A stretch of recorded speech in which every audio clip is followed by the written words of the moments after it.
menawi badhe nyaket dhateng Allah niku ampun damel dalan piyambak pun saged. Jenengan kepengin dateng Jakarta cukup lewat dalan sing wis terkenal, sing wis ana. Ora usah gawe dalan dhewe, sama nang Jakarta kok gawe dalan dhewe ora tekan malah. Nah, itu pentingnya tarekoh. Maka ulama besar nggak bikin jalan sendiri. Mbah Hasyim Asy'ari Tebuireng Jombang. Untuk mendekatkan diri kepada Allah, padahal beliau sudah alim alamah. Beliau beat tarekoh Mbah Hasyim Asy'ari itu talqin beat tarekoh Qadiriyah Naqsabandiyah kepada Syekh Mahfud bin Abdullah bin Abdul Manan di Pomenggolo, Termas, Pacitan, Jawa Timur. Terus pendiri NU Mbah Hasyim Asy'ari tarekoh beatipun dateng Mbah Mahfud Termas. Mbah Mahfud Termas beat dateng Simbah Kyai Haji Nawawi Banten. Ulama Indonesia yang sangat masyhur, levelnya internasional. Mbah Nawawi Banten beat dateng Syekh Ahmad Khotib bin Abdul Ghaffar Sambas Kalimantan. Mbah Nawawi Banten itu ulama hebat. Karyanya ratusan kitab yang dicetak baru sekitar 46 atau berapa. Karya terakhir beliau kitab Tafsir Munir. Ketika itu ulama Al-Azhar mengatakan hari ini Al-Azhar belum ada yang mampu mengarang kitab kayak kitab karya Syekh Nawawi Banten, Tafsir Munir. Itu Syekh Nawawi Banten.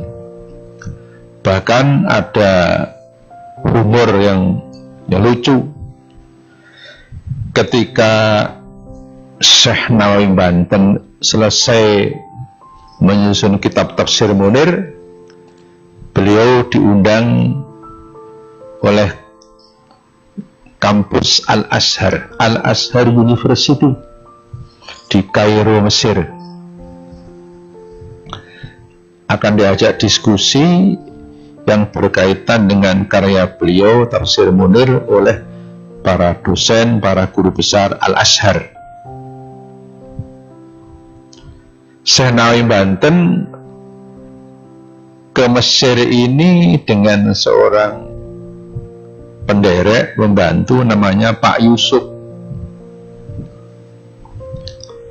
Kebetulan Syekh Nawawi itu orangnya kan perawakannya kecil, agak kerempeng. Sementara pembantunya Pak Yusuf orangnya gagah, tinggi, besar. Jadi yang lebih berperawakan orang besar itu pembantunya. Sebelum di Kairo, istirahat sebentar di kota namanya Iskandariah, atau sekarang orang mengatakan Alexandria. Syekh Nawawi Banten bilang sama pembantunya Pak Yusuf, "Sob, nanti kalau masuk kampus Al-Azhar, kamu yang pura-pura jadi Syekh Nawawi, saya pura-pura jadi pembantu kamu." "Kok begitu, Kiai? Nanti saya ketahuan gobloknya." "Ya nanti saya kasih tahu caranya. Soalnya yang berperawakan potongan pemimpin kan kamu, bukan saya." Pak Yusuf itu pembantunya orangnya gagah, tinggi, meyakinkan. Potongan ini ngalim. Kan kadang-kadang ada orang potongan yang ngalim yang muteknya manol. Itu. Akhirnya Pak Yusuf mengikuti apa petunjuk Syekh Nawawi Banten. Pak Yusuf pakai pakaian kebesaran ulama, sorban, kemudian pakaian kebesaran ulama dipakai. Syekh Nawawi jalan di belakang sambil bawa tas itu, persis kayak sales jalan-jalan. Masuk kampus Al-Azhar University. Protokol kasih pengumuman kepada para guru besar, para dosen, para ulama, para hadirin, segenap sivitas akademika Al-Azhar University.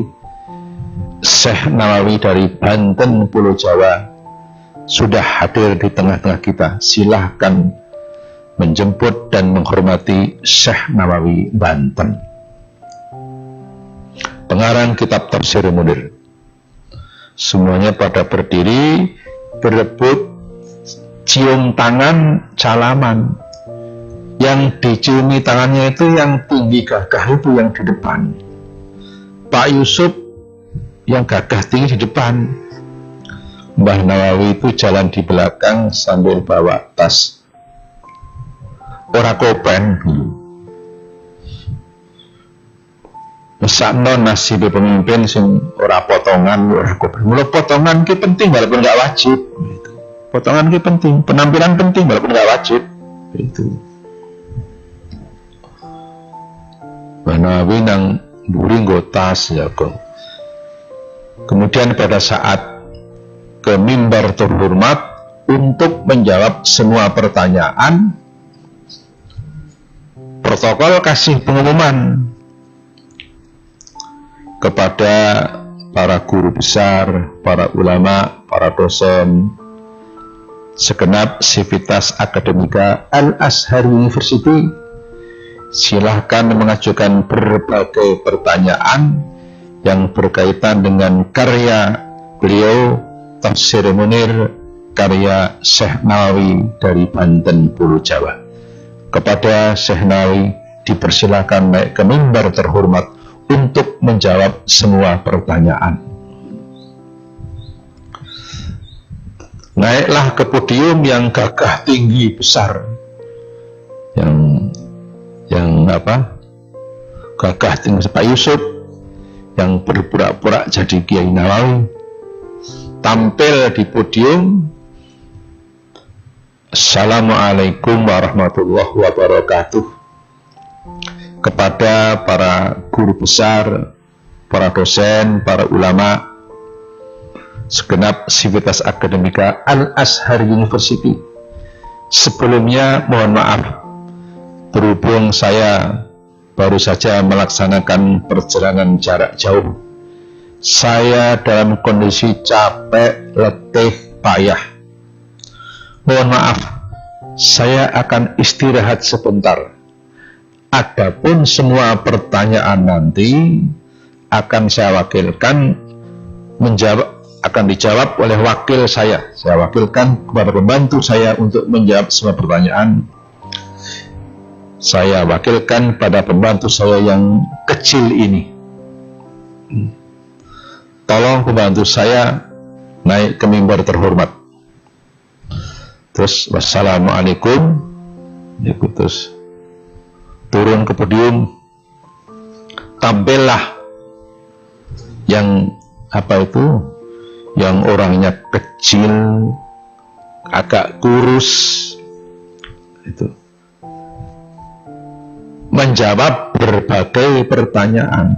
Semua pertanyaan dari para guru besar, para dosen, para ulama dilalap habis-habisan, terjawab semua. Itu para guru besar, para ulama, para dosen Al-Azhar semuanya terheran-heran. Itu baru pembantunya, alimnya kayak gitu. Kayak apa kalau yang jawab Kiai Nawawi langsung yang gagah tadi itu Syekh Nawawi Banten di tengah-tengah kesibukan ilmiah mampu menyelipkan humor. Itu kiai, tidak sepaneng kalau ikut kiai. Syekh Nawawi punya murid Syekh Mahfud Termas, Syekh Mahfud punya murid Syekh Hasyim Asy'ari Teburung Jombang.